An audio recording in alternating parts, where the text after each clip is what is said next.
आप देख रहे हैं मथुरा न्यूज 24। नमस्कार, आप देख रहे हैं मथुरा न्यूज 24 और मैं हूं आपके साथ आकांक्षा शर्मा। चलिए रुक करते हैं खबरों की ओर। अखिल भारतवर्षीय ब्राह्मण महासभा के तत्वाधान में सनातन संस्कार धाम आनंद वाटिका में रविवार को वामन द्वादशी के पावन अवसर पर भगवान विष्णु के पंचम अवतार भगवान श्री वामन जी का जन्मोत्सव बड़े ही धूमधाम के साथ वैदिक मंत्रों के द्वारा पूजा अर्चन कर मनाया गया। साथ ही मोतीझील मार्ग स्थित भैरवनाथ बगीची में वामन भगवान की जयंती बड़े ही धूमधाम के साथ मनाई गई, जिसमें पुरुषोत्तम महाराज के सानिध्य में पंचामृत द्वारा अभिषेक किया गया और वेद मंत्र का पाठ किया गया। इस बारे में जानकारी देते हुए अखिल भारतवर्षीय ब्राह्मण महासभा के नगर अध्यक्ष रामविलास चतुर्वेदी ने कहा कि बोले वामन भगवान की जय। आज अखिल भारतवर्षीय ब्राह्मण महासभा के तत्वावधान में सनातन संस्कार धाम आनंद वाटिका में हर्ष उल्लास के साथ में वामन जयंती महोत्सव मनाया गया।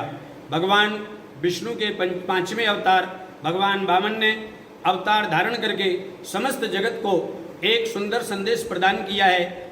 भगवान वामन बन करके और विराट के रूप में परिणत हुए हैं। मानो जीव छोटे रूप में आकर के अगर कार्य श्रेष्ठ करता है तो हमेशा ही वो बड़ा होता है, परंतु जो व्यक्ति देहाभिमान के कारण अथवा किसी भी अभिमान के कारण अपने आप को बड़ा मानता है वो हमेशा ही छोटा होता है। भगवान वामन बलि के यहाँ पधारे। जो बलि 3 लोक का अधिपति था, आज उसने वामन भगवान को सर्वस्व अर्पित करने के बाद में स्वयं छोटा बन गया। इसका आशय ये है, जीव जब भगवत शरणापन्न हो जाता है तब भगवान की शरणागति उसे प्राप्त होती है। तभी बलि को वामन भगवान ने अपनी चरण रज को प्रदान किया है।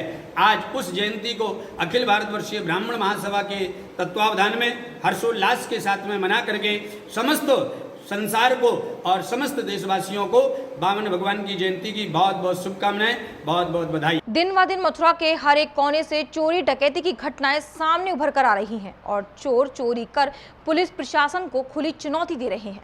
वहीं प्रशासन सख्त होने के बावजूद भी इन घटनाओं को अंकुश नहीं लगा पा रहा, जिसमें मथुरा प्रशासन भी फेल होता दिख रहा है और लगातार हो रही घटनाएं पुलिस प्रशासन की कार्यशैली पर भी सवाल खड़े करती है। ऐसा ही एक मामला सौख में घटित हुआ, जहां अपने कार्य से जा रहे एक युवक के हाथों में से 2 बाइक सवार मोबाइल छीनकर 9-2-11 हो गए। युवक ने बदमाशों के पीछे पैदल दौड़ लगाई, लेकिन बाइक सवार भागने में सफल रहे। घटना से गोवर्धन रोड क्षेत्र में हड़कंप मच गया, जिसकी सूचना पर पुलिस मौके पर पहुंच गई। पूरा मामला शनिवार की देर शाम करीब 7 बजे कस्बा के शेरगढ़ का निवासी धीरज चौधरी पुत्र भूरा सिंह घर से अपने किसी कार्य से गोवर्धन रोड स्थित वाल्मीकि बस्ती को जा रहा था कि तभी पीछे से आ रहे मास्क लगाए 2 अज्ञात बाइक सवारों ने युवक के हाथों में से मोबाइल को छीन कर ले गए। युवक ने मोटरसाइकिल का पैदल दौड़ते हुए पीछा भी किया, लेकिन बाइक सवार बदमाश गोवर्धन की ओर भागने में सफल रहे। युवक के शोर मचाने पर घटनास्थल पर लोगों की भीड़ जमा हो गई और घटना से हड़कंप भी मच गया। सूचना पर चौकी प्रभारी चंद्रपाल सिंह में फोर्स के साथ घटनास्थल पर पहुंचे और मामले की जानकारी ली। इसको लेकर पीड़ित ने थाना मगौरा में अज्ञात बाइक सवार बदमाशों के खिलाफ तहरीर दी है। थाना प्रभारी रोहन सिंह का कहना है कि मामले में पीड़ित ने तहरीर दे दी है, इसके लिए अब जाँच कर कार्रवाई की जाएगी। अभी करीब 6:15 बजे के आसपास मैं यहाँ से गुजर रहा था। किसी आवश्यक कार्य से हरिजन बस्ती में अपने एक दोस्त के पास जा रहा था, तो तभी 2 बाइक सवार मास्क पहनकर पीछे से आए और मेरा मोबाइल छीनकर गोवर्धन की ओर भाग निकले। मैंने काफ़ी करीब 200-300 मीटर दूरी तक भागकर पीछा किया, लेकिन आगे भीड़भाड़ होने की वजह से वो मोटरसाइकिल मुझे आगे दिखने में इतना दिखाई दिया कि वो गोवर्धन रोड की तरफ भाग निकले। क्या कुछ कार्रवाई की है अभी तक? मैंने अभी शाम को ही पुलिस चौकी में लिखित तहरीर दी है, तो अभी तक उस पर कोई आवश्यक कार्रवाई अभी तक तो नहीं हुई है और बाकी उन्होंने आवश्यक कार्रवाई का आश्वासन दिया है। भगवान विष्णु भगवान के 5वें अवतार वामन भगवान की जयंती महोत्सव ब्रज में हर्षोल्लास के साथ मनाई गई। इसी के चलते नगर के प्राचीन ठाकुर राधा दामोदर मंदिर में भी वामन भगवान की जयंती मनाई, जिसमें मंदिर के सेवायत द्वारा ठाकुर राधा दामोदर भगवान को वामन भगवान का रूप धारण कराया गया तथा ऑनलाइन के माध्यम से वामन रूप में विराजित दामोदर भगवान के दर्शन कराए गए। इस बारे में जानकारी देते हुए मंदिर के सेवायत बलराम कृष्ण महाराज ने कहा कि श्री राधा दामोदर लाल की जय, बोलिए वामन भगवान की जय। आज वामन द्वादशी के पावन पर्व पर भगवान श्री राधा दामोदर जी महाराज का भव्य वामन स्वरूप का दर्शन भक्तों को सुलभ कराया जा रहा है। इसका ठाकुर जी के वामन रूप का दर्शन आप मंदिर की फेसबुक पेज पर कर सकते हैं। आज ही के दिन भगवान विष्णु ने अपने वामन अवतार लिया था वामन अवतार में बटुक विप्र के रूप में वामन भगवान ने राजा बलि से 3 पग भूमि मांगी थी। उस समय जो वामन भगवान का स्वरूप था, सर पर छत्र, हाथ में कमंडल, एक हाथ में दंड, इसके साथ कुशासन और सर पर छत्र के साथ साथ यज्ञोपवित्र आदि धारण करके वो राजा बलि से 3 पग भूमि मांगने गए थे। तो प्रभु की उसी लीला का स्मरण करते हुए राधा दामोदर मंदिर में आज भगवान दामोदर को छत्र धारण कराया गया है, हाथ में दंड दिया गया है, साथ साथ कुशासन, और आज बंसी की जगह ठाकुर जी ने कमंडल धारण किया है। तो उसी दिव्य दर्शन को भक्तों के लिए सुलभ किया जा रहा है। बोलिए भगवान वामन भगवान की जय, राधा दामोदर लाल की। अलीगढ़ महानगर में कोरोना के मामले लगातार बढ़ते चले जा रहे हैं और शासन प्रशासन के स्तर पर इस महामारी से बचाव के लिए उपाय भी किए जा रहे हैं, मगर बावजूद इसके स्वास्थ्य महकमा है जो अभी तक लोगों के स्वास्थ्य को खतरे में डाल रहा है। इसी को लेकर जिलाधिकारी चंद्रभूषण सिंह के माध्यम से पिछले दिनों स्वास्थ्य विभाग के पेच भी कसे गए, लेकिन महकमे की हठ धर्मिता से जुड़े किस्से आज भी लगातार सामने आते हैं। जबकि शायद इसी की बानगी है जो कि कस्बे के अलीगढ़ के नुमाइश ग्राउंड में स्थित शमशान गृह पर कोरोना वायरस से पीड़ित मरीज की मौत हो जाने के बाद उसके अंतिम संस्कार के दौरान मृतक की किट को अधिकारियों ने शमशान घाट के बाहर ही फेंक दिया। इतना ही नहीं, इसके बाद आसपास के लोग दहशत में आ गए। के बाद में व्यवस्था कराई, लेकिन 10:30 बजे केवल आरएफ के कुछ जवान अधिकारी आते हैं और तब तक सब नहीं आया जाता है। जब हम उनसे अनुरोध करते हैं कितनी देर में सब आएगा, तो वो कहते हैं कि बस कुछ ही क्षणों में आने वाला है।